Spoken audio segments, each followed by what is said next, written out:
Good morning students. Today we are going to study fundamental rights. Fundamental rights जो हैं वो हमारे constitution में आर्टिकल 12 टू 35 दिए गए हैं। ये जो फंडामेंटल राइट्स हैं इनको जानने से पहले हमें पता होना चाहिए कि हमारे ह्यूमन राइट्स क्या हैं। ह्यूमन राइट्स जो इंटरनेशनल लेवल पे एज अ ह्यूमन बीइंग हमें कुछ अधिकार मिले हुए हैं और उन्हीं अधिकारों को, उन ह्यूमन राइट्स को हमने अपने संविधान में इंक्लूड कर लिया और उनको नाम दे दिया हमने फंडामेंटल राइट्स, मूल अधिकार। अब ये मूल अधिकार जो हैं ये हमारे संविधान में भाग 12 से आर्टिकल 12 टू आर्टिकल 35 पार्ट 3 में दिए गए हैं और आर्टिकल 12 टू आर्टिकल 35 तक दिए गए हैं।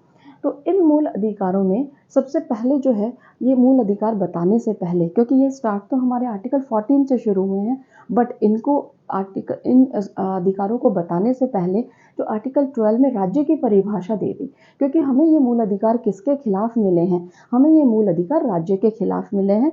इसीलिए आर्टिकल 12 में पहले इन्होंने बता दिया कि कॉन्स्टिट्यूशन में संविधान निर्माताओं ने ये लिख दिया कि राज्य में क्या क्या आएगा, किसके खिलाफ अगर इन अधिकारों का हनन होता है तो आप किसके खिलाफ जाएंगे। If these fundamental rights are violated then against whom you will go to court. तो इसमें इसलिए राज्य की परिभाषा दी है कि राज्य के विरुद्ध हमें प्राप्त है। अब राज्य में क्या क्या आता है, इन्होंने राज्य की परिभाषा यहाँ नहीं दी, केवल यह बता दिया कि राज्य में क्या क्या इंक्लूड है, कि राज्य में क्या क्या आ सकता है।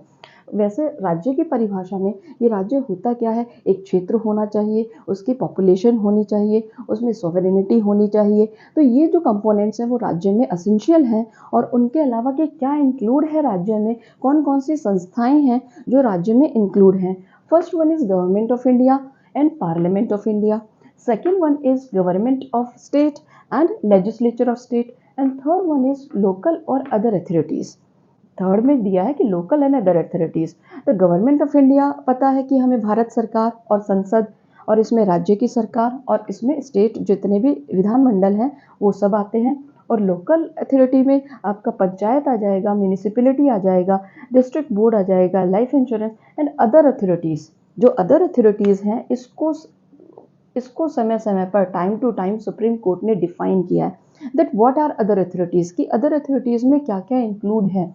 अदर अथॉरिटीज़ में क्या क्या आएगा, that in the territory of India any institution which is situated in the territory of India, की कोई भी ऐसी संस्था जो इंडिया की टेरिटरी में, क्षेत्र में स्थित है और उसका कंट्रोल गवर्नमेंट ऑफ इंडिया के द्वारा होता हो, उसका कंट्रोल गवर्नमेंट के द्वारा होता हो, या फिर उसके शेयर्स जो है वो गवर्नमेंट के अंडर हो, या फिर वो एडेड बाय गवर्नमेंट हो, गवर्नमेंट ने उसको कोई सहायता दी हो एंड पब्लिक इंटरेस्ट में वो वर्क कर रही हो, then that institutions will come into other authorities, की जो अन्य जो अदर अथॉरिटीज़ हैं उसमें ये सब चीज़ें आएंगी। और इसका एग्जाम्पल क्या हो सकता है कि इसमें डिस्ट्रिक्ट बोर्ड है, लाइफ इंश्योरेंस कॉरपोरेशन है और नेचुरल गैस कमीशन है। These can come under other authorities. और ये जो इसका जो एक लीडिंग केस है जो सुप्रीम कोर्ट ने उसमें डिफाइन किया था कि जो अन्य अदर अथॉरिटीज़, जो अन्य प्राधिकरण है उसमें क्या आएगा। First one is Rajasthan state electricity board versus Madan Lal. इस केस में सुप्रीम कोर्ट ने डिफाइन किया कि जो अन्य अथॉरिटीज़ हैं, जो अदर इंस्टीट्यूशंस हैं, वो या तो कॉन्स्टिट्यूशन से उन्होंने अपनी पावर ली हो, वहाँ से स्थापित हुई हो, या फिर कोई भी स्टैट्यूट जो है, कोई भी अधिनियम है, वहाँ से इनकी स्थापना की गई हो, तो वो अन्य अथॉरिटी में आएगा। और इसमें एग्जाम्पल इंडियन इलेक्ट्रिसिटी एक्ट हो सकता है कि इसके तहत, इंडियन इलेक्ट्रिसिटी एक्ट के तहत जो इंडियन इलेक्ट्रिसिटी बोर्ड है वो अन्य अथॉरिटी में आएगा, वो राज्य की परिभाषा में आएगा। उसको भी सुप्रीम कोर्ट ने राज्य बताया है इस केस में, Rajasthan state electricity board versus Madan Lal.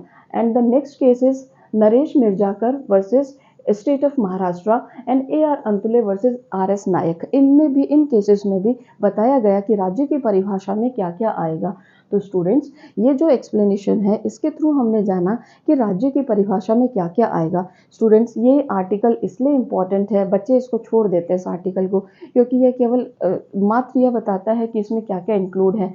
But इस पिछले बार के मेंस में ये जो आर्टिकल 12 है इस पर एक क्वेश्चन आया था और उसको यही बताया था, उस क्वेश्चन में ये पूछा गया था कि राज्य में क्या क्या आएगा और जो अदर अथॉरिटीज़ है उसको आप जो जितने भी केस लॉज है जो सुप्रीम कोर्ट ने केस लॉज के थ्रू डिफाइन किया है, तो उन केस लॉज को लिखते आप अपने आंसर को करिए। तो इस तरीके से अगर ये इस तरीके से क्वेश्चन आता है, तो अगर आप छोड़कर जाओगे तो आपका बहुत बड़ा नुकसान हो जाएगा, क्योंकि मेंस जो एग्ज़ाम है उसमें हमें केस लॉज के थ्रू अपना जो आंसर है उसको डिस्क्राइब करना होता है। प्री में तो ठीक है कि हाँ आर्टिकल 12 में स्टेट की परिभाषा दी गई है, बट जो मेंस है उसमें हमें केस लॉज के थ्रू इसको एक्सप्लेन करना होता है। आई होप स्टूडेंट्स ये जो आर्टिकल 12 है ये आपको बहुत अच्छे से समझ में आया होगा, और बाकी के जितने भी आर्टिकल्स हैं 13, 14 जो 35 तक हम कंटिन्यू अपनी वीडियोस के थ्रू मैं आपको एक्सप्लेन करूँगी।